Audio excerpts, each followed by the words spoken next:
En ce moment si particulier et hautement solennel d'ouverture de la deuxième législature de notre institution, je voudrais qu'il vous plaise de traduire mes salutations déférentes et mes remerciements appuyés à son Excellence, M. Alassane Ouattara, président de la République de Côte d'Ivoire. Depuis près de 30 ans, il constitue pour moi et pour bien d'autres personnalités ici présentes une source exceptionnelle et intarissable d'inspiration et de motivation. Pendant toutes ces années, il a bien voulu me confier d'importantes responsabilités, tant au sein de notre parti politique qu'au gouvernement.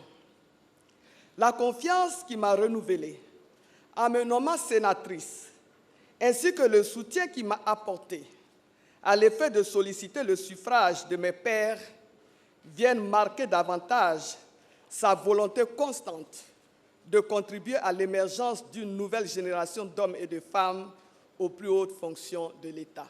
Mesdames et messieurs les sénateurs, chers collègues, nous sommes les dépositaires de la légitimité nationale.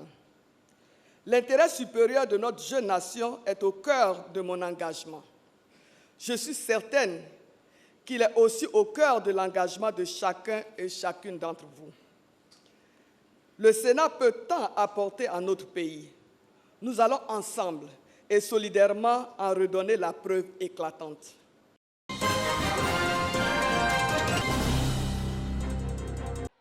Groupe scolaire de Boukebo, village de la sous-préfecture de Languibonou, dans la région de Gbeke. 621 apprenants de la dite école bénéficient de kits scolaires complets composés de cartables, de livres, d'ardoises, de cahiers et de stylos.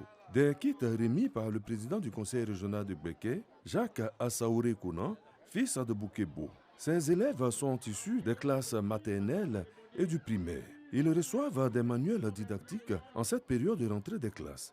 Les bénéficiaires se réjouissent de l'action. Nous demeurons très heureux pour ces présents et par la même occasion, allons travailler d'arrache-pied pour maintenir le cap de sorte à être toujours parmi les meilleurs. Nous projetons vraiment les utiliser à bon escient. Voilà, avec la synergie des parents, l'encadrement sera de taille mise. Boukebo recueille de beaucoup de cadres et qu'ensemble, nous, cadres, fils, enfants de Boukebo, qu'on s'unisse derrière lui pour lui donner la force de continuer à nous aider. Jacques Assaouré Kounan invite les cadres à s'investir davantage dans leur localité. L'appel qu'on lance aux parents, c'est l'éducation des enfants. Le système scolaire ne peut pas tout faire.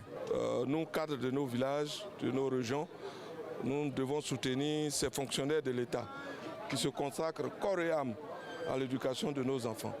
Ce don de kits scolaires estimé à plus de 7 millions de francs CFA permettra aux parents d'élèves d'être soulagés, aux enseignants et aux apprenants de travailler dans de meilleures conditions.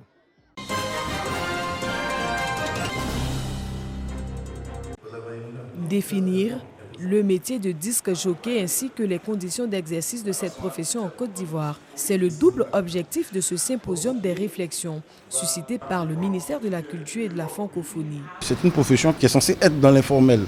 Et à travers ces travaux, ça va permettre de passer de l'informel au formel et travailler sur une structure bien réglementée et reconnue par l'État de Côte d'Ivoire. Et c'est une initiative qui est inédite et qui est à saluer.